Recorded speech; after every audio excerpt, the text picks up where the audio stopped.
Uma boa noite para todos. Boa noite. Jesus nos abençoe, né? Nessa nova oportunidade de estudo da orientação para a ação evangelizadora espírita da infância, subsídios e diretrizes. Bom estarmos aqui. Nós vamos ler do livro Fonte Viva, Na Presença do Amor. Aquele que ama seu irmão está na luz e nele não há escândalo. 1 João 2,10. Quem ama o próximo sabe, acima de tudo, compreender. E quem compreende sabe livrar os olhos e os ouvidos do venenoso visco do escândalo, a fim de ajudar em vez de acusar ou de servir. É necessário trazer o coração sob a luz da verdadeira fraternidade para reconhecer que somos irmãos uns dos outros, filhos de um só Pai. Enquanto nos demoramos na escura fase do apelo exclusivo a nós mesmos, encarceramo-nos no egoísmo e exigimos que os outros nos amem. Nesse passo infeliz, não sabemos querer senão a nós próprios, tomando os semelhantes por instrumentos de nossa satisfação.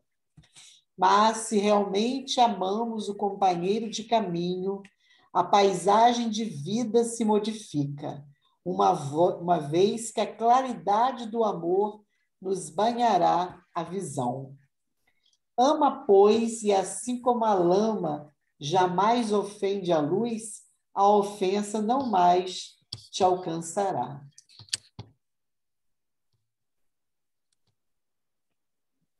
Saberás que a miséria é fruto da ignorância e auxiliarás a vítima do mal, nela encontrando o próprio irmão necessitado de apoio e entendimento. Aprenderás a ouvir sem revolta, ainda mesmo que o crime te procure os ouvidos, e cultivarás a ajuda ao adversário, ainda mesmo quando te vejas dilacerado, porque o perdão com esquecimento absoluto dos golpes recebidos surgirá espontâneo em teu espírito, assim como a tolerância aparece natural na fonte que acolhe no próprio seio as pedras que lhe atiram. Ama e compreenderás. Compreende e servirás sempre mais cada dia, porque então permanecerás sob a glória da luz inacessível a qualquer incursão das trevas. O texto, né, nos fala desse amor que precisamos exercitar. Vou pedir para a Elisete fazer para a gente a nossa oração. Prazer. Mestre amado Jesus, aqui estamos em ponto de corações para podermos aprender mais um pouco, sentir mais os vossos ensinamentos, que possamos estar com pensamentos, sentimentos abertos e ligados a vós, para interiorizar o que há de melhor nesse momento e possamos, Jesus, ser seus servos fiéis no trabalho do bem, do amor e da caridade. Abençoe todos que estão aqui presentes, que estão em nossos pensamentos. Abençoe toda a humanidade que nesse momento estamos precisando tanto do vosso amor. Que assim seja, graças a Deus. Companheiras, né? A gente só tem mulheres aqui, né? Sejam todas bem-vindas para mais um encontro. E eu gostaria de início, como eu sei que tem pessoas aqui que participam das direções das suas casas, no dia 29/5, nós vamos ter uma ação no nosso CEU bem interessante na área social, Alguns companheiros já devem ter visto o cartaz. Nós vamos ter a presença, inclusive, do Edivaldo, da Giovana, enfim, vai ser um evento com 3 salas. A pessoa pode escolher em qual sala vai ficar, porque as salas serão simultâneas, e vai ser um evento bem interessante. Eu não vou ficar entrando em detalhes, que depois eu posso mandar para vocês, e vocês, quem tiver interesse, pode ver melhor. E aí precisa fazer a inscrição, escolhendo a sala, e depois a pessoa entra no grupo. E o evento vai ser uma sexta-feira, dia 29/5. E acredito que vai ser uma oportunidade de troca bem legal. A gente 29 agora... é sábado. É sábado, Então, eu Anaísa. falei errado. Então, é sábado. Aí, na minha cabeça, 29 era sexta. Aí, depois eu boto o cartazinho no grupo, e aí vocês fiquem à vontade para participar ou endereçar para alguém de interesse. E a gente agora, né, passa para a Marta, para a gente continuar o nosso estudo da orientação. Boa noite, né? Bom estarmos aqui de novo para o nosso estudo. Nós estamos, né, nos espaços de ação com a criança, que é o item 2.7. A gente viu aquela parte mais geral, e hoje a gente vai começar dos espaços de estudo doutrinário e vivência do Evangelho. Eles fizeram uma divisão aqui bastante didática, bastante interessante até. Na página 85 do impresso, e na página do PDF é o finalzinho da 61. Né? Letra A, espaços de estudo doutrinário e vivência do Evangelho. Né? Que, em outras palavras, seria a nossa aulinha, que a gente chama carinhosamente de aulinha de evangelização. Né? Aí há controvérsias, aulas, encontros, aulinha. Né? E aí fica por conta de cada gosto de cada um. Mas esse espaço de estudo, no meu entender, seria isso. Seria o momento ali da aula de evangelização, onde a gente vai estudar a doutrina, a gente vai estudar o Evangelho de Jesus. E aí a equipe da FEB, ela começa com uma citação de Neio Lúcio, né? Neio Lúcio, que para a gente que trabalha em evangelização, é um daqueles autores que não pode deixar de compor, né? A nossa biblioteca, as nossas referências em relação à evangelização de infância e de mocidade também. E aí a equipe da FEB traz aqui um pequeno trecho que está num livro que é maravilhoso, como todos de Neio Lúcio, né, que é a Mensagem do Pequeno Morto, que eu acho assim, um livro muito lindo e que está um pouco esquecido, né? Porque, na verdade, vai surgindo tanta coisa nova. Aí, naturalmente, se a gente não tomar cuidado, aquelas obras mais antigas, né, vão ficando um pouco esquecidas, né? Mas penso que cabe a gente também trazer para a evangelização essas obras, para não deixá-las esquecidas, né? Trazer. E é uma obra muito bonita, a história, né, daquele menininho que desencarna, né, do Pequeno Morto. E é um livro que dá para a gente trabalhar muito essa questão que afeta muitos de nós ainda, né? A questão do desencarne, a questão do mundo espiritual, né? Mesmo entre as crianças, jovens e até adultos, assim, há muita curiosidade em saber como é que é no plano espiritual, muita dúvida, às vezes medo. Então, penso que esse livro é um livro muito bom para a gente trabalhar esses conteúdos, e é um livro de fácil leitura, que dá para a gente fazer. A gente já fez uma vez lá no nosso terceiro ciclo, no presencial, né? Em que a gente trabalhou assim, várias aulas, e as crianças liam em casa e traziam, e isso era muito bom. Foi bastante enriquecedor. Então, nesse trecho aqui de Neio Lúcio, né, ele nos fala, né, sobre a evangelização. Tomam como ponto de partida as experiências que já adquirimos e ajudam-nos a desenvolvê-las gradualmente, sem ferir-nos os raciocínios mais agradáveis. Não nos esmagam com a exposição maciça da sabedoria de que são portadores. Cercam-nos de cuidados e carinhos especiais para que as nossas faculdades superiores germinem e cresçam. Né? Aqui é o menino falando dos evangelizadores, né? Que mostra a tarefa da evangelização na colônia espiritual onde ele estava. Então é muito interessante que assim, resume tudo que a gente tem conversado e que a apostila, que esse material que da FEB coloca, né, como embasamento para a tarefa evangelizadora, que é a gente tomar como ponto de partida as experiências, as próprias experiências que os nossos evangelizandos trazem. E a partir dali, então, a gente vai trabalhando, né? Deixando para trás aquela ideia de antigamente que a criança era um livro em branco, era uma folha em branco, né? É uma coisa já que é bastante arcaica, que a gente tem que retirar mesmo do nosso pensamento, do nosso vocabulário, né? É perceber o nosso evangelizando como um espírito, como nós, né? Na fase infantil, mas em processo evolutivo como nós, né? Nessa trajetória, nessa experiência reencarnatória. E aí, no finalzinho aqui, é tão bonito, né? Cercam-no de cuidados e carinhos especiais para que as nossas faculdades superiores germinem e cresçam, né? O que não são essas faculdades superiores, senão a aquisição dessa consciência, né? De acordo com o Evangelho do Cristo, né? Que vai abrir a nossa consciência, fazer com que despertem lá dentro de nós as leis de Deus que ali estão, né, em germe para serem despertadas, para que elas possam germinar, para que a gente possa crescer espiritualmente, né? Aí a gente também se engloba, né? Todos nós, na verdade, né? Todos nós estamos nesse processo de evolução, nesse processo de aprimoramento. Todos nós precisamos da evangelização. E estar fazendo parte desse processo como evangelizador é muito interessante quando a gente se coloca nessa postura, se coloca com esse olhar também para a nossa criança, né? Somos todos companheiros de caminhada, todos caminhando juntos para o mesmo fim.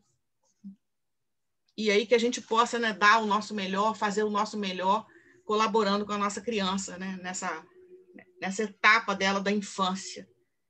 E aí, logo aqui no primeiro parágrafo, eles trazem, como sempre, né, um conceito, né, do que seria esse espaço destinado ao estudo doutrinário e vivência do Evangelho. Então, né, é o momento de sensibilização e de estímulo ao aprimoramento espiritual a partir do conhecimento e da vivência da doutrina espírita e dos ensinos de Jesus, em uma perspectiva contextualizada e integradora. Então, aqui já coloca assim, bem conciso nesse conceito e coisas que a gente já falou aqui, né? Sensibilização, estímulo ao aprimoramento, né? A doutrina e o evangelho como sendo aquele filtro, né, pelo qual nós vamos passar os conteúdos para saber se está tudo ok. A perspectiva contextualizada, fundamental também, né? Sempre trabalhar dentro do nosso contexto, trazer para a nossa vivência e propiciar essa integração, que é trazer o conhecimento evangélico doutrinário com o conhecimento e com a vivência que a criança tem ali no seu dia a dia, né? Eu penso que isso é uma coisa que hoje está assim, muito clara para todas nós, né? Muito clara. Essa base para o nosso trabalho. Não dá mais para ser de outra forma. A gente tem que trabalhar, né, dentro dessa perspectiva de integração, de contextualização, para que aquela evangelização faça sentido na vida da criança, faça sentido na nossa vida também e provoque as mudanças, né, que tem que acontecer. Até agora, recentemente, uma mãe, a gente fez uma reunião de pais agora recente, uma mãe até comentou, o garoto agora já está na mocidade, está na mocidade 1, mas ela comentou de uma situação que ele vivenciou na escola com os colegas dentro do banheiro, aquela coisa de adolescente, né, que fica batendo, aquela brincadeira meio sem graça que adolescente faz. E aí o filho dela foi e se posicionou, né, falando, né, foi isso que vocês aprenderam, é isso que vocês aprendem com o Evangelho de Jesus, uma coisa mais ou menos assim. Então, é muito interessante, é a fase final, né? Quando a gente coloca, né, dentro daquele cabeça, coração e mãos, né? Que a gente coloca a fase final, é quando a gente consegue, né? Aí, no caso, a nossa criança, mas nós também, que a gente consegue botar na nossa prática diária o ensinamento, né? Aplicar na prática o ensinamento. Então, é muito interessante quando a gente ouve esses relatos, assim, que a gente fica, nossa, então... que às vezes a gente acha como evangelizador que aquilo não está penetrando, que a criança não está se interessando, que o jovem está no mundo da lua, né? Mas não é bem assim. São as reações até de cada faixa etária, mas aquilo está entrando ali, está fazendo morada ali naquele coração e uma hora ele vai colocar na sua prática diária, né? Como nós também, como adultos, né? A gente está sempre tendo essa referência do conhecimento do evangelho e da doutrina. Alguém quer comentar alguma coisa desse iniciozinho? Eu achei interessante aqui, quando eu falo desse todo assim, quando a gente vai fazendo o aprimoramento espiritual, que a gente vai ter que lapidar melhorar, que cada um deles já vem com sua parte espiritual já pronta, né? A gente vai aprimorar o que eles já têm, através do trabalho, do conhecimento.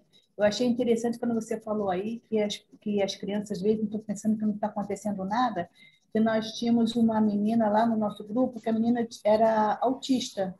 Então, ela ficava parada, ela ficava assim, tipo, aérea, coisa assim. Aí depois a gente fizemos uma atividade, falamos um estudo e fizemos para fazer o desenho. A menina respondeu todo o que a gente estava falando. Assim, através do desenho, ela deu a mensagem como se tivesse compreendido. E estava alheia para a gente. Ela falou assim, deixa até no cantinho ali, vamos fazer um negocinho com ela. E a gente falando com os outros, respondendo com os outros. E ela que respondeu com mais exatidão o que a gente estava falando. A gente pensa que a criança não está, mas está prestando atenção, que a nossa percepção que ainda não está tão aguçada a esse ponto, né? O Marta, amigo, primeiro, boa noite para quem não dei boa noite ainda. Essa parte aqui da perspectiva contextualizada e integradora, eu acho essa última palavra, assim, sabe, tão significativa, porque eu acho que a integração tem que haver, a gente tem que se preocupar, né, em integrar as crianças e nos integrarmos as crianças e nos integrarmos entre nós. Porque se entre nós não tiver integração, a gente não vai conseguir, né, passar a importância da integração para a criança. E, né, se integrar com ela, é claro, né, essa primeira mensagem aqui do menino mostrando os evangelizadores no plano espiritual me deixou até assim, vamos dizer assim, né, não é preocupada não, mas olha só, tem que melhorar muito, porque esses carinhos especiais aqui, meu Deus, é que eu estou tratando minha criança com carinhos especiais? Ou eu, né, não, estou vendo os defeitos dela, os problemas da mãe e tal, e não estou nesse carinho especial, né? Porque às vezes a preocupação com a educação faz a gente esquecer o carinho, né? Eu, pelo menos, vejo assim, a preocupação em, né, até de você colocar ali, não, pô, isso não é legal, isso não está no seu, né, não é legal para você fazer isso, então a gente às vezes termina fugindo do carinho. Mas gostei aqui, evangelização é chuva miúda que cai, se infiltra no solo, chega ao subsolo e ninguém mais vê. Legal dar isso. Né? Então, essa palavra integradora aqui, ela foi a que me chamou a atenção. A gente tem que ter essa perspectiva, né, em todo o trabalho. Eu acho que é a começar por nós, evangelizadores. Nós aqui precisamos nos integrar, né, para que a gente, né, aprenda mais, e mesmo a gente estando distante fisicamente, né, e talvez acabando o curso online, a gente não se veja mais, né, fisicamente. No SERJ, isso. Ou então de madrugada, a gente se encontra umas 2 da manhã, assim, todo mundo, né? A gente marca, encontra.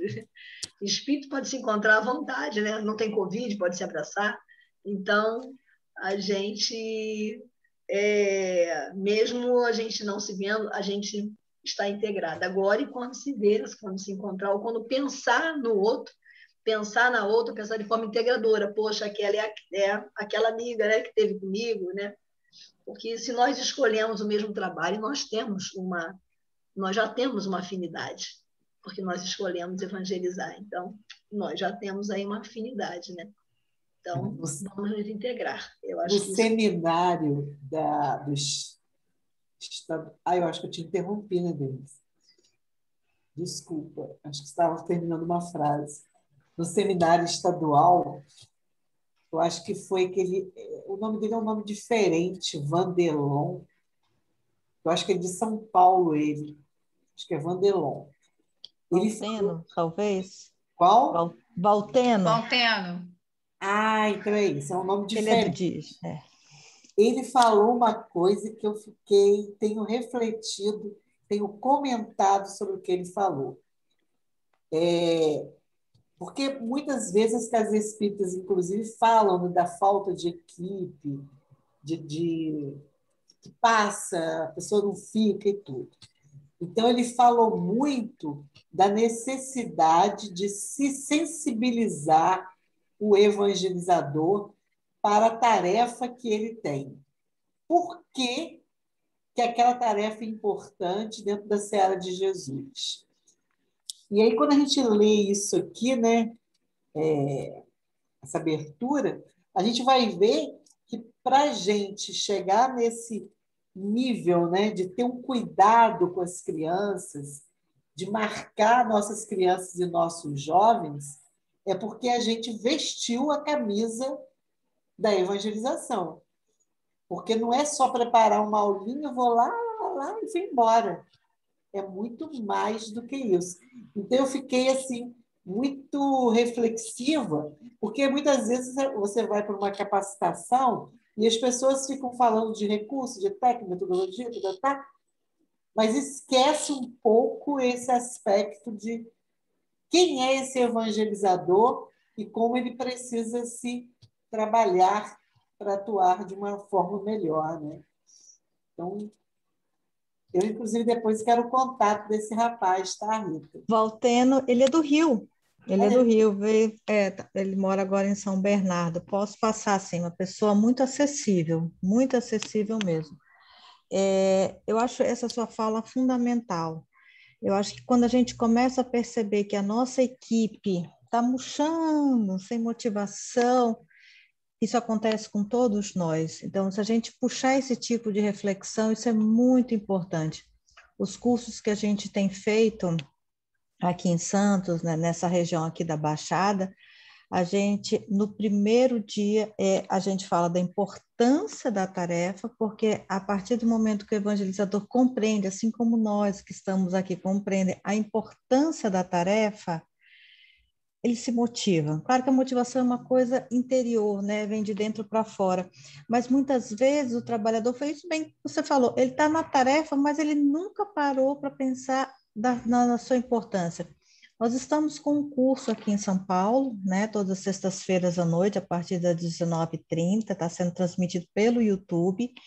E os 3 primeiros encontros a gente pegou muito a respeito disso, tanto da importância do evangelizador conhecer a doutrina, né, quanto ele conhecer a importância da tarefa. Então, se alguém quiser dar uma olhada, lá tem material muito bom, mas eu passo sim a Daísa o contato dele, sim. Ele é uma pessoa muito acessível. Qualquer coisa você coloca ali no nosso grupo um desses encontros já no YouTube. E aí, quem quiser procurar, vai procurando depois, né? A seguir. Eu acho que facilita. Posso sim. O próximo agora vai ser sobre planejamento. Eu vou botar o link, né? Posso colocar. E aí, vocês entrarem dentro da USE São Paulo, que tem essa parte dos treinamentos todinhos. São aqueles que você tem colocado, né? São da lista, né, de coisas não vistas. A gente deixa para depois. Eu não dou conta, não. Quando eu consigo ver uma coisa ao vivo, eu vibro. Porque é -1 para ir para a lista. Essa semana, final de semana, teve da FEB, da área da família, né? Eu consegui ver os 2. Um eu já peguei começado, que foi sábado à tarde, já peguei umas 4 e pouca, que foi do Marcel Mariano e depois da Sandra Borba. Gente, quem não viu, foi espetacular. Agora eu vou falar que nem você, está na minha lista. Eu consegui ver ao vivo, assim. Amanhã vai ter um da Lúcia sobre inclusão, aqui com o pessoal de São Paulo, da cidade de São Paulo. Eu posso. A Lúcia é maravilhosa, né? Eu digo assim, se a gente se dividir espírito, perispírito e corpo, e mesmo assim a gente não vai conseguir assistir tudo, olha. Não dá conta, não.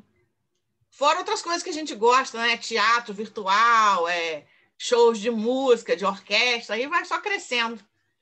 Aliás, gente, a experiência do teatro virtual é tão interessante, não sei se vocês já fizeram. Eu tinha feito 2, só uma partezinha, eu tinha feito 2 experiências ano passado. Eu fiz agora uma de novo. No começo eu tenho um certo estranhamento, né? A gente aqui sozinha, bota o fone. Tipo assim, você não vê ninguém, é uma coisa. No começo é um pouco estranho. Depois eu vi o Riobaldo, do Grande Sertão Veredas, né? Uma nova versão. Ainda vai passar. Eu aproveitei, porque era terça, todas as terças do mês. Eu tinha que escolher uma terça que não era do curso. Aí eu vi semana passada, mas tem hoje, tem semana que vem. Eu vou botar depois para vocês no grupo, embora não seja da evangelização, mas é algo da educação, né? Da nossa educação geral, que a gente precisa também. Mas depois, assim, o cara faz um monólogo, nossa, é muito bacana. Aí você entra naquele clima, né? Foi muito bom, é uma experiência bem interessante. Eu estou muito encantada, eu confesso, com essas possibilidades. Eu nunca imaginei. Primeiro, a gente nunca imaginou estar no virtual dessa forma, né? E segundo, perceber que muita coisa pode ser feita. Assim, é uma coisa que eu não imaginava. Não conseguia imaginar que a gente pudesse fazer tantas coisas no virtual. né? Mas voltando aqui, eu queria só voltar um pouquinho na fala que a Deise trouxe, essa questão da integração entre a equipe. Isso aí é muito importante mesmo. Claro, além de tudo aí que foi falado, né? E eu, particularmente, tenho uma coisa que eu sei que nem todo mundo concorda, mas eu acho importante falar. Às vezes é preciso que na equipe também a gente fale das dificuldades, porque existe um certo preconceito de você falar. Assim, todos nós, gente, vamos ser sinceros, né? Todos nós passamos por alguns momentos de algum desânimo, de alguma dificuldade, de alguma coisa nas relações interpessoais. Então, às vezes é preciso falar sobre isso. Essa é a minha maneira de pensar. Isso não é sinal de fraqueza, sinal de nada, não. Eu acho que a gente precisa falar, né? Aconteceu um fato comigo que depois uma pessoa da própria casa falou: vocês não deveriam falar, você deveria falar sobre isso, que está desanimado, que está isso, que está aquilo. Mas eu acho que a gente precisa falar, sim. Até para a gente se abrir ali, porque não é só a gente que passa. As pessoas, todo mundo passa. Quem não disser que não passa, está mentindo, né? Então, é importante falar sobre, até para a gente encontrar nos companheiros a força que a gente está precisando naquele momento para dar aquele up, né, e a gente prosseguir. Porque a gente sabe que todos nós que estamos na tarefa com Cristo, qualquer tarefa com Cristo, né, a gente, por nossa própria invigilância, até esses pensamentos de desânimo, a gente sabe que a gente atrai umas companhias não muito boas, mas acontece, a gente não consegue dar conta de tudo isso, né? Então, eu penso que é importante essa fala, às vezes, que tem a ver com essa questão da integração da equipe, né? De, inclusive, nesses momentos às vezes, mais difíceis, a gente poder falar, poder trocar experiências, né? E aí você percebe que outras pessoas também passam por aquilo, passam por esses momentos mais desafiadores, né? Mas daqui a pouco as coisas voltam ao normal. Assim, o companheiro, ele passa uma energia, né? Passa uma energia muito boa, como a gente também passa para o outro. Então, acho que tem que, de vez em quando acontecem essas coisas, assim, dar as mãos, se unir para poder sair daquela situação, né? Mas se a gente também guardar só para a gente, às vezes é pior, porque a gente vai ficar ali só pensando naquilo, e quando a gente fala, que a gente comenta, também a gente se desliga, né? Consegue sair daquele processo e engrenar de novo animado, né? No nosso trabalho. Então, Marta, aqui no nosso... Marta, assim, eu acho importante falar, né? Mas você não acha, assim, falar para o grupo, não é melhor você falar para um amigo, escolher sim, uma pessoa? Porque se você, Uhum. às vezes, abre uma situação que nem todo mundo está amadurecido para ouvir, ou depois dali vai descambar, eu falo, mas eu escolho uma amiga mais e digo, vai ser você. Aí Eu você... também faço isso, E vou falar com ela, aquilo ali que eu estou sentindo, entendeu? Seja o que for, né? O desânimo, o problema pessoal, porque eu acho que abrir para o grupo, você pode até formar uma cadeia, de repente, de desanimados. Aqui o outro já está desanimado, o outro também vai fazer um efeito dominó. Mas se você falar com uma pessoa, com uma amiga, né, um amigo, você se reabastecer, você, quando for para o grupo, já está preparado para, de repente, ouvir outro que vai procurar o teu ombro também para chorar. Uhum. Então, eu estou falando assim, já aconteceu as duas duas coisas. Já aconteceu comigo as duas situações. Numa outra situação que foi de equipe, porque outras pessoas estavam tendo um sentimento assim também em outras pessoas. Aí acabou aparecendo numa reunião, né? Quando foi fazer aquela avaliação que a gente coloca, né? Naqueles papéis que tá bom, então acabou aparecendo e acabou entrando também na discussão. Mas depois tudo, graças a Deus, confluiu bem, né? E, inclusive, a gente criou, assim, tipo, coisas para se melhorar, né? Colocou aquele quadro, coisas para melhorar, e aí acabou acontecendo realmente essa mudança, né? Tudo bem, foi Elisa, né? Colocou aqui no bate-papo, ela já tinha falado. Ela ia precisar sair. Mas é isso.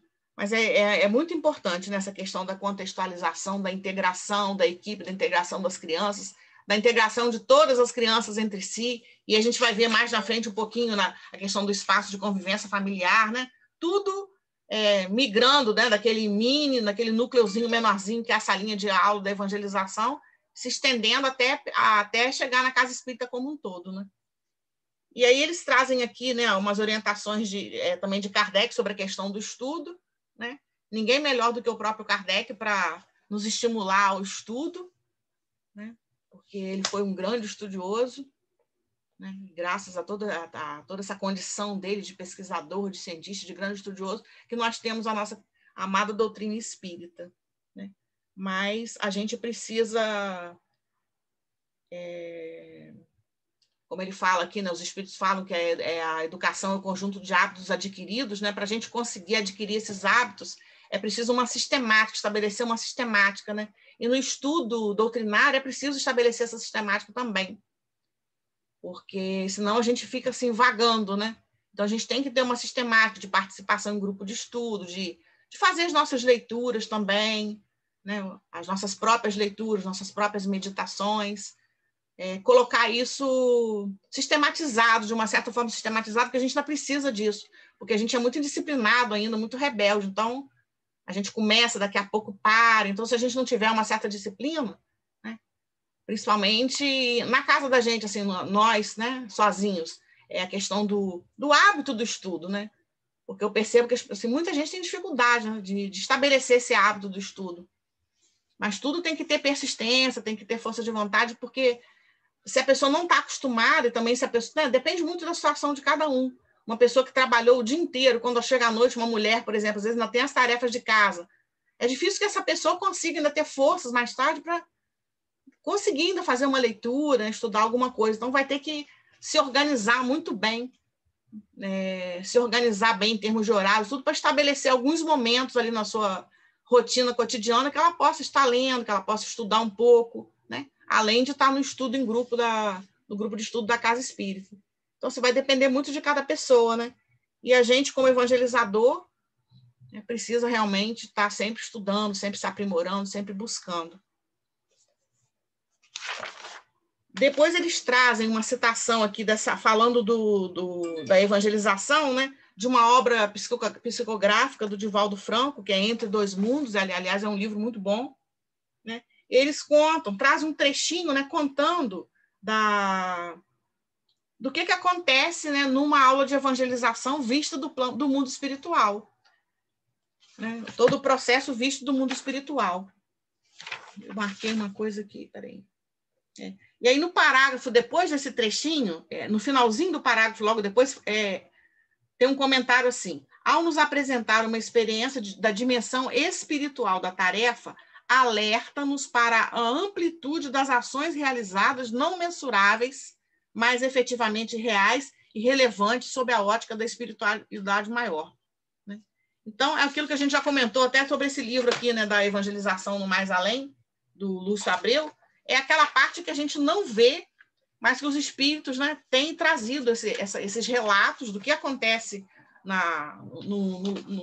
em âmbito espiritual na hora da evangelização, como uma forma de alerta para a gente, né?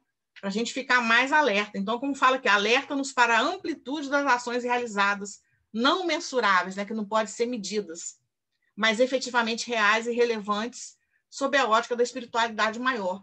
Então, a gente vê que essa informação trazida para a gente ela foi muito importante, porque todos nós que lemos esse relato, que lemos a Evangelização no Mais Além, mesmo numa leitura mais superficial, né, a gente já abriu a nossa mente para prestar mais atenção que a evangelização é muito mais daquilo que a gente está vendo ali, né? É algo que a gente não está vendo também, mas que acontece. E a gente precisa estar atento a isso na hora que a gente prepara, na hora que a gente está ali na nossa aula, né? Saber que tem uma outra dimensão espiritual presente ali junto com a dimensão material. Então, penso que foi muito importante, né? Tanto aqui na obra de Divaldo, como essa Evangelização no Mais Além, que é um livro também que merece ser lido e estudado, porque abre bastante a nossa cabeça, abre bastante a nossa percepção que muitas coisas estão acontecendo ali que a gente não vê com os olhos físicos, né? Mas que a nossa atitude, a nossa aula, a maneira como a gente preparou, a maneira como a gente fala, né? Na verdade, está atingindo a todos esses corações. Fala, Elisete. Olha, uma coisa que é muito interessante é que você fala no plano espiritual, que lá na nossa casa, às vezes tinha sábado, que nosso sábado à tarde, não vinha criança nenhuma. Aí o que a gente fazia? Ia para a biblioteca, ia fazer alguma coisa, aí foi mandada uma mensagem para a gente, para que quando a gente não tivesse crianças materiais, físicas, que nós quando lêssemos uma parte do Evangelho, que as crianças do plano espiritual vinham. A gente não deixar de fazer. Porque a gente pensa que... E outra mensagem foi dada para a gente, que iam trazer um grupo de crianças muito rebeldes, e que eles mandaram uma mensagem que eles vinham para não deixar ficar tranquilo, não. Pra gente, aí mandaram mensagem para a gente se preparar, porque eles compôs assim, iam brincar com as crianças que estavam ali, influenciar para nossas crianças, para não corresponderem bem. Aí a gente falou assim, não, pode vir com Jesus, nós estamos... E nós, quer dizer assim, trazem para a gente, crianças precisam ser orientadas, ou direcionadas, e crianças que, quando a gente não tiver ninguém, mas tem sim, que a gente continua fazendo, não deixa de fazer, não. Muito bom.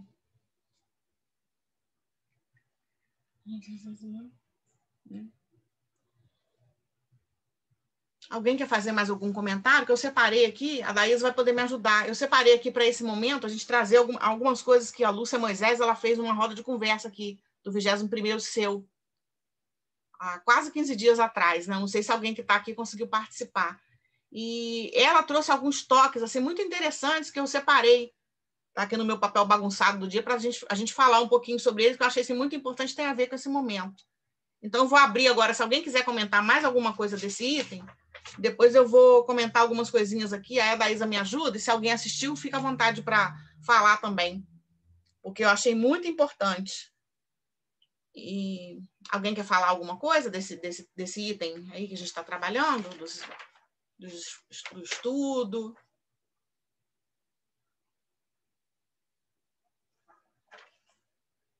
Aqui foi falado de uma maneira geral e depois vai ser falado de uma maneira mais específica, né? A organização dos temas, que é o nosso planejamento, e vai falar também da metodologia. Mas antes de entrar nisso daqui, eu queria falar, porque a gente vai deixando, acaba esquecendo. A Lúcia Moisés, maravilhosa, né? Ela foi questionada, né? Sobre esse momento que a gente está vivendo de evangelização virtual. E ela falou uma coisa que eu anotei, assim, que eu achei muito interessante. Ela falou assim, está anotado aqui, esquece tudo que você já fez. Ela falou isso, né? Ela foi...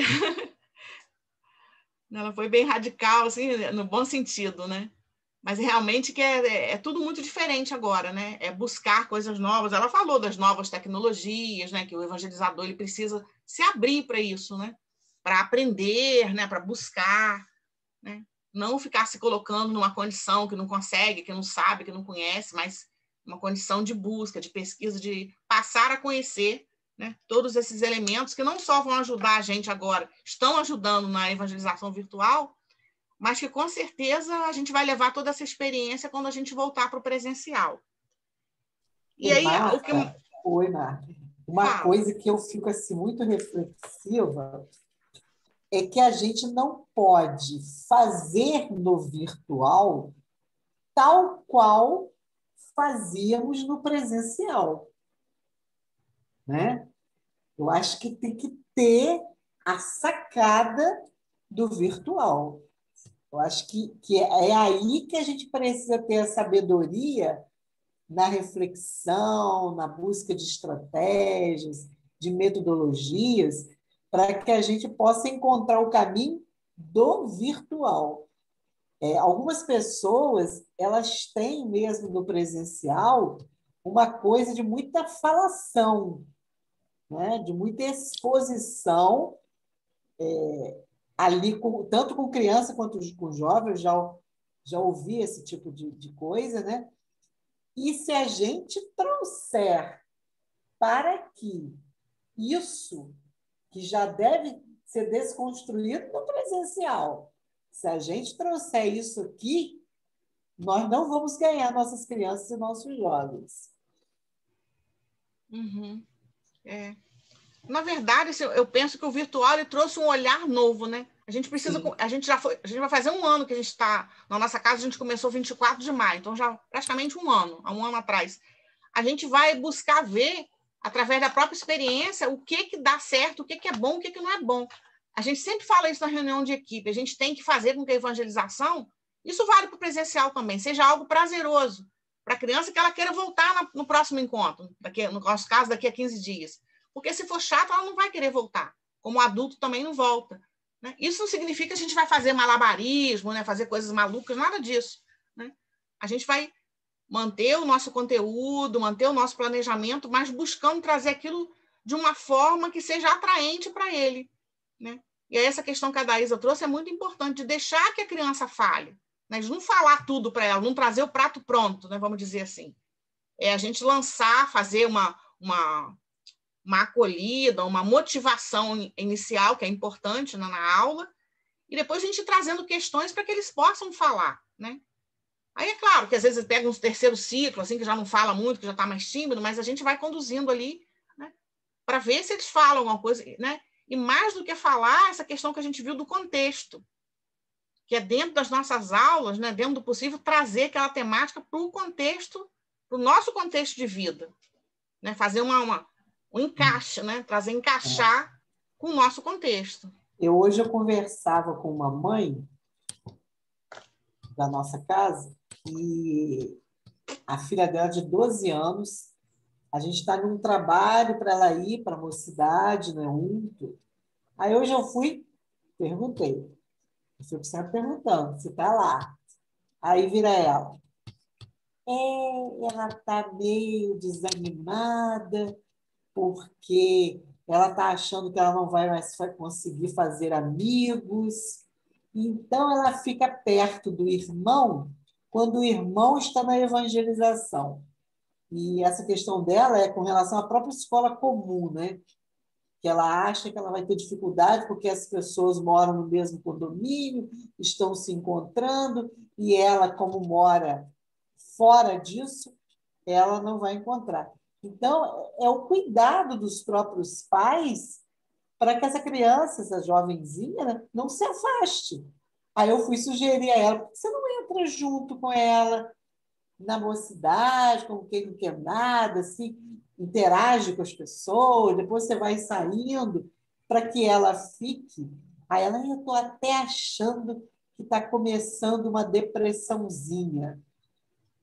Então, quer dizer, aí eu falei com ela assim, você precisa colocar isso para os coordenadores de uma cidade, o que está acontecendo, para que eles possam pensar estratégias de como envolver esses jovens que estão com as suas dores, com as suas dificuldades, ali no processo. Porque foi o que a Lúcia falou, que o mais importante hoje não são os conteúdos, eu achei aquilo muito sério também, que é o processo de socialização, né?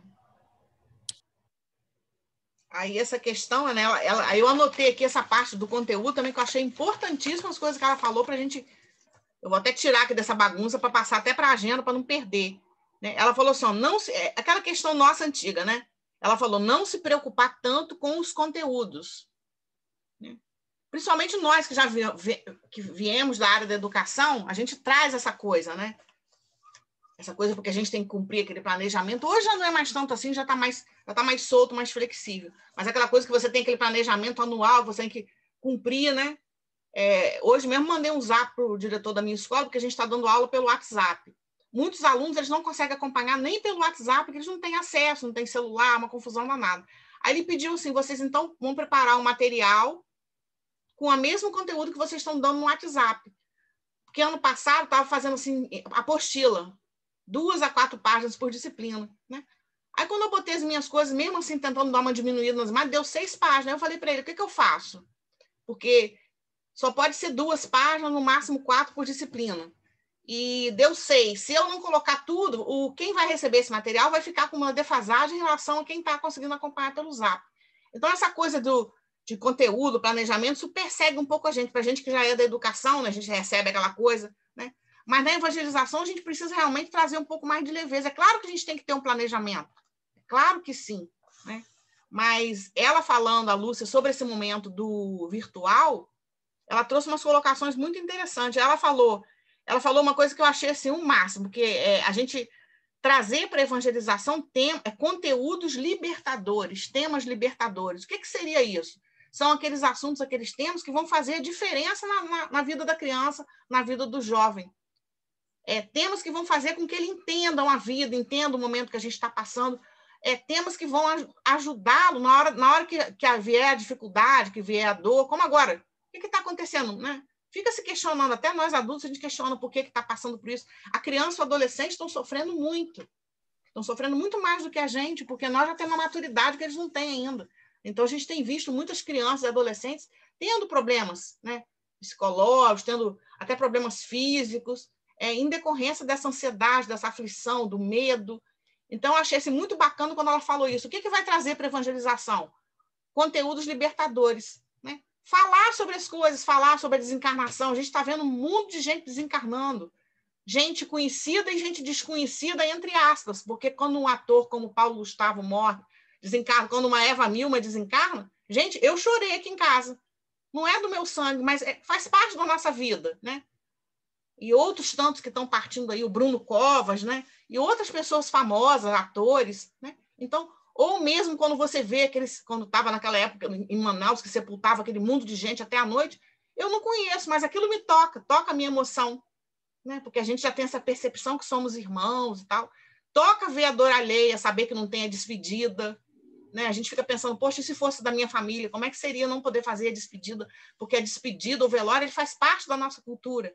Mesmo para a gente que é espírita, que entende, que acredita no que vai para o plano espiritual, que a gente vai se encontrar, parará, mas a gente tem essa coisa do momento, de viver sem aquele momento do luto, da despedida.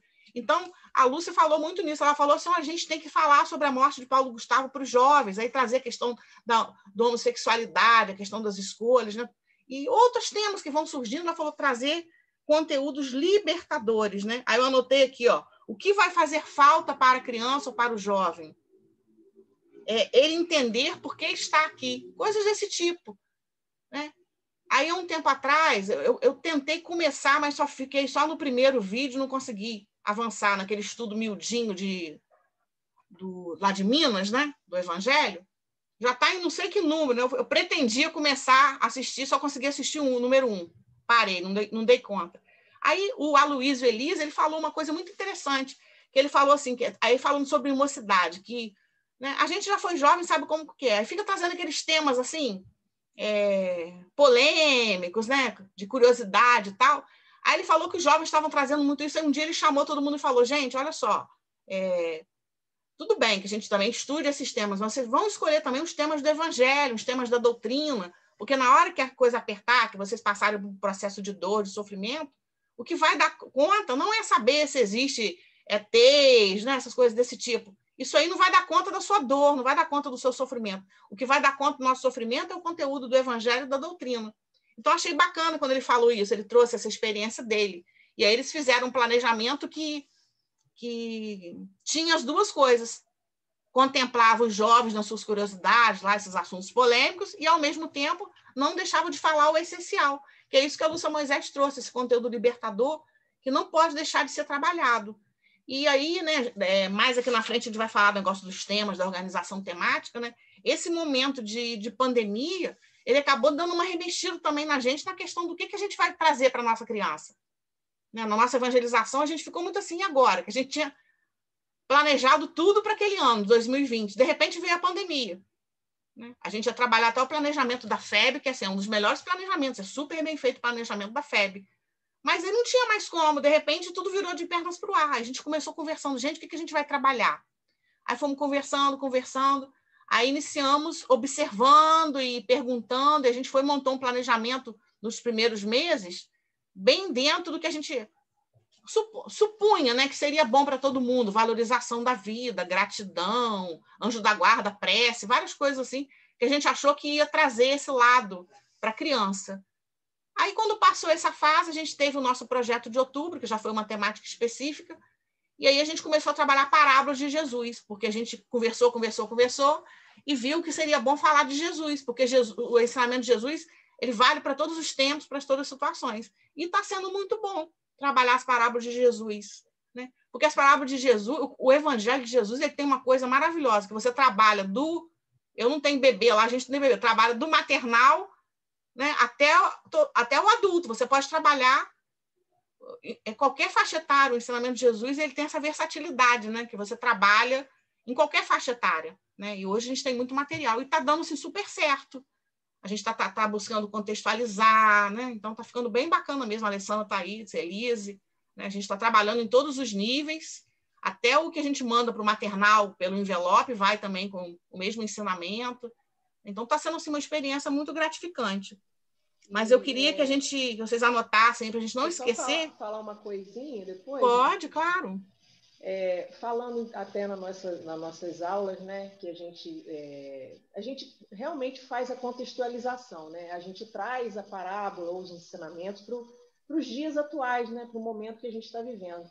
E uma coisa que eu percebi nas nossas últimas aulas é que às vezes a gente dá assim, exemplos nossos, né, da época, da idade deles, e aí que eles curtiram, eu percebi que eles curtiram bastante, né? Porque eu acho que eles ficam pensando assim, e tia Alessandra, tia Martinha fez isso? Ué, por que não? Nós fomos crianças, né? Iguais a eles, então eu acho assim que a gente trazendo as nossas experiências, né, para eles, então isso tem sido bem interessante, que a gente trabalha a parábola, a gente traz para os dias de hoje, tudo, e tem sido assim muito, eu acho que eles têm curtido bastante. E é isso, né? A gente vai assim procurando fazer sempre com muito amor e tudo, e trazendo para o dia de hoje, né? Porque as crianças estão passando realmente por momentos difíceis, né? Essa questão do confinamento realmente não está sendo fácil, e eu tenho por experiência aqui, né, na minha casa, mas assim, a gente tem que ir, a gente tem que forçar mesmo, a gente tem que fazer com que as crianças participem sim da evangelização. E uma coisa que eu vi também, que eu até comentei na nossa reunião, né, Martinha, que eu vi que a Lúcia Moisés, uma pessoa perguntou a ela o que fazer para o jovem participar da evangelização.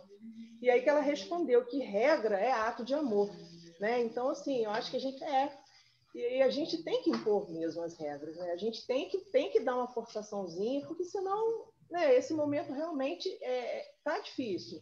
Então, a gente tem que dar aquela forçaçãozinha, sim, para poder, né, as crianças não deixarem de participar, né? Marta, tem uma postagem no chat de Tatiane. Ela está dizendo que também estamos estudando parábolas de Jesus, está sendo ótimo. No último sábado de cada mês, temos tema livre, que os evangelizandos escolhem. É bom isso aí tem sido falado, eu até anotei aqui no meu livro, uma coisa que levar para a prática. Levar para a prática isso daí. Agora a gente está no encontro da família, a gente está com temática mais específica. A gente está até, né? Acabou que meio que assim, por coincidência, falando sobre Jesus, que o nosso tema é Jesus, modelo e guia da família. Então a gente está trabalhando também sobre Jesus. Está sendo muito bom. Mas essa questão da participação deles, né? Dando também. Trazendo para a gente temas, né, que eles gostariam de estudar, é interessante. Aí vai caber o evangelizador. Lá no presencial, a gente fazia muito no terceiro ciclo, deles também darem aula, em dupla, em trio, era bem legal também, eles gostavam. Aí, né, os pais geralmente também são da casa, ajudam, e assim, eles se sentiam importantes, né, e estudavam e traziam para os colegas, era bem legal. Alguém quer falar? Eu gostaria só de esse livro é maravilhoso. Todo mundo conhece esse livro? Luz Imperecível? É lá de Minas, porque a Marta falou de Minas, é do Grupo Espírita Emanuel, Estudo Interpretativo do Evangelho à Luz da Doutrina Espírita. Gente, é um livro interessantíssimo para a gente que gosta de trabalhar, né, o Evangelho com crianças e jovens. Eu, por exemplo, eu vou fazer uma palestra amanhã e eu vou falar de Bartimeu. Eles dão, assim, uma visão da passagem. Tem passagem de Zaqueu, tem Bartimeu, enfim. Não é um livro caro, tá? Luz Imperecível. É um livro que eu acho que está na faixa dos 30, mas é um primor. Quem é o autor? Esse livro está escrito aqui Grupo Espírita Emanuel. Esse livro é de Honório Onofre, que era um estudioso do Evangelho. Ele influenciou, inclusive, Haroldo Dutra. Então, quem puder, esse dia eu fui olhar se tinha ainda para vender, porque o meu foi até autografado por Honório, há muito tempo atrás. Sim. Mas é um livraço. Qual é a editora? A editora, por favor. UEM. União Espírita Mineira. União Espírita Mineira. Mas quando você bota lá luz imperecível, logo aparece. Aí você tem a passagem da mulher adulta, passagem de Zaqueu, Nicodemos, tudo interpretado passo a passo, do joio do trigo, enfim, tem muita coisa aqui. Aí você tem uma visão assim de palavras. Por que está gerúndio? Por que esse verbo? É muito legal, gente, para nós. Esse senhor, né, eu não conhecia, esse Honório Onofre, ele já esteve até aqui em Campos. Esse estudo miudinho do Evangelho, que é um estudo minucioso. Aí tem no início do livro tem a explicação desse método do estudo miudinho, é bem interessante, que você tem que trabalhar questões assim, quando você pega uma passagem, a questão do contexto é fundamental. O onde aconteceu, quando aconteceu, como, quem que estava naquela passagem. Você partiu daquilo dali, do contexto, né? Entender aquele contexto e para trazer. E aí é legal nesse livro, como a Daís está falando, que vai trazendo cada pedacinho, né? Cada pedacinho do versículo vai sendo analisado, né? Ou palavrinha, ou mais de uma palavrinha, assim, é minucioso mesmo. E esse Aloysio Elias que eu citei do Miudinho é dessa turma também, dos seguidores desse daí. É esse estudo minucioso. Ele ficou 1 hora e pouco, ele fala tipo sobre um versículo, diz que não rende. Eu tô doido para ver esses estudos, mas eu, como eu achei que eu já estava aposentado, eu me planejei para fazer esse ano, porque eu não estou dando conta, não. 24 horas está sendo pouco. Aliás... Essa coisa de ouvir é boa para mim, porque, por exemplo, agora eu estou numa crise de coluna terrível, né? Estou aqui me contorcendo, mas tudo bem. Passo quase o dia deitado, trabalhei, depois deito para fazer as coisas que eu tenho que fazer. Aí, que o médico mandou, ontem eu consegui ir no médico, repouso. Mas aí essa coisa de ouvir é muito boa da internet, porque você pode ouvir em qualquer lugar, né? Recostada, deitada. Então, assim, quando eu não estou podendo fazer outra coisa, aí eu aproveito. Mas esse miudinho, eu assisti só o número 1, porque ele já está no 200 e pouco. Meu Deus do céu, hein? É muito Marta, bom, gente. É muito bom. Aproveitando que você está falando, eu não sei se todo mundo está acompanhando o Evangelho Redivivo, que vai ter até um projeto piloto no 2º semestre. Cada seu pode ter lá o número de representantes. Esse Evangelho Redivivo, ele segue essa linha do Honório Onofre, dessa interpretação dos detalhes das passagens evangélicas. Eu estou fazendo o curso, eu nem pude me comprometer, né, Adaís, a pegar mais isso de compromisso, assim, de ser tutor, monitor, sei lá. Eu estou fazendo quarta-feira, vai fazer quase 1 ano já a primeira turma. Abriram algumas turmas, eu consegui. A minha turma é quarta-feira à tarde. É isso mesmo. A gente já está quase 1 ano, está no primeiro volume ainda. São 9 volumes, né? São 9 volumes, que esse primeiro volume não entrou em nenhum evangelista ainda. No volume 2 vai entrar em Mateus, mas é muito bacana. O negócio é mesmo ali esmiuçado, de acordo com a teoria socrática, com a teoria com que Kardec utilizou também no estudo da doutrina, é muito interessante. Fiquem de olho que a FEB está abrindo, de vez em quando ela abre. Só que assim, ela abre do mesmo jeito que abre, em 1 hora acaba a vaga, é muito rápido. Eu, para conseguir esse, eu botei meu despertador para meio-dia.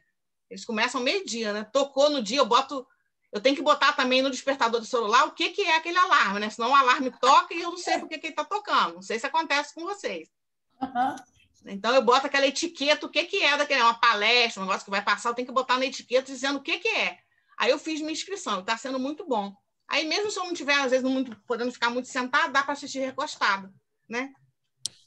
Eu passei vergonha, foi com a Daísa naquele dia. Eu vou agora contar aqui de público. A Alessandra já sabe que eu contei. Eu entrei num desses dias que eu não estou muito bem, lá no meu quarto recostada, para ver o negócio da roda de conversa de Lúcia.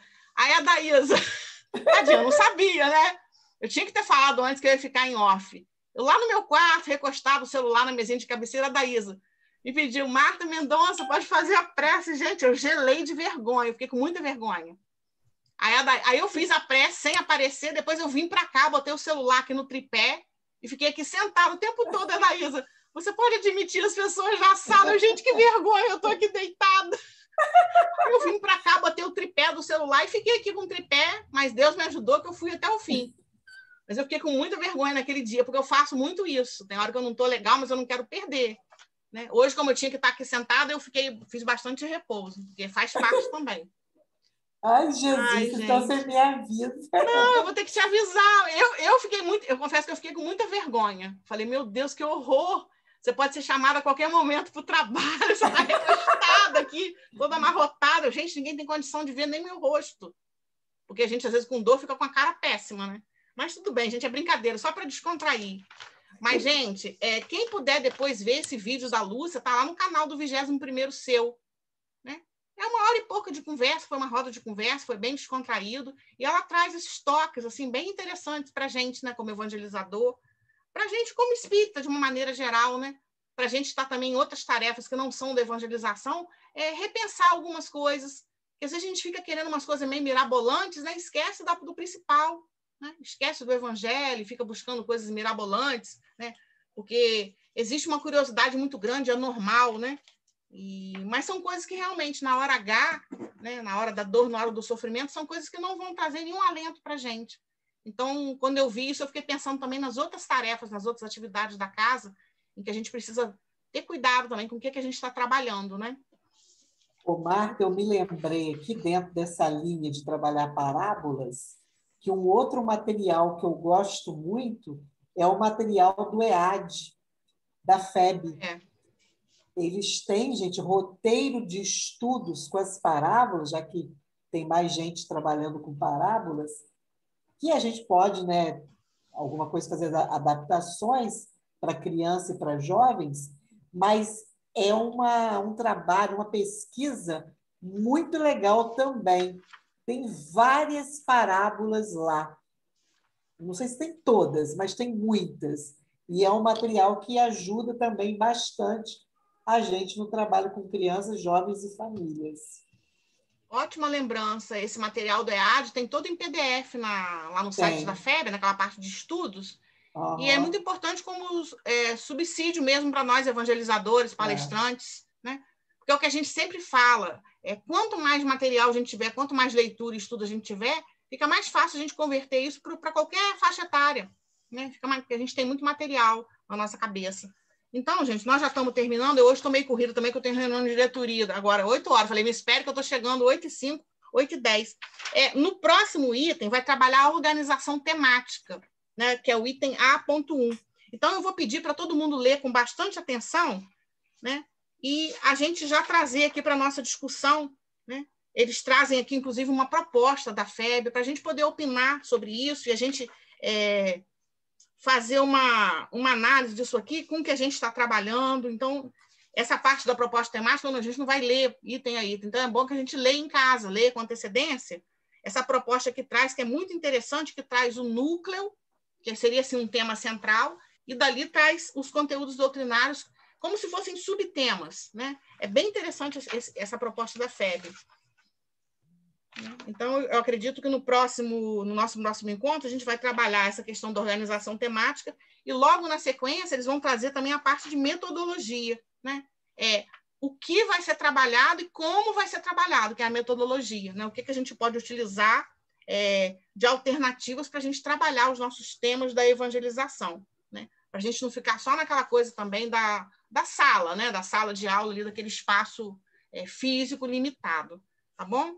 Então, agradeço muito a presença de vocês, que vocês tenham uma boa semana, né? Muita saúde, muita paz para todo mundo, e que a gente se encontre de novo daqui a 15 dias. Fiquem com Deus. Gente, maravilha, né? Mais um encontro. Vamos, então, caminhar para a nossa prece, e depois a gente bota no grupo algumas coisas que a gente falou aqui, capinha dos livros. Eu acho que é legal isso para poder as pessoas se organizarem. Esses itens, se a Marta puder botar também os itens da Lúcia Moisés, que ela pegou. Isso, legal. Boto sim. Eu vou digitar aqui. Se olhar meu papel... Obrigadão. Rabiscado, mas eu boto sim. E quem puder assistir a Lúcia, a roda de conversa, vale a pena. E assistir também o de sábado. Eu vou botar os links de sábado da área da família, que foi o Marcel Mariano, e à tarde a Sandra Borba falou muito de uma parte que a gente vai falar aqui na frente, que é a questão dos espaços de convivência familiar. Ela falou muito sobre essa questão dos espaços. Eu acho que eu botei. Ela mostrou isso aqui, ó. Eu fiquei toda feliz que ela mostrou isso aqui na hora da live.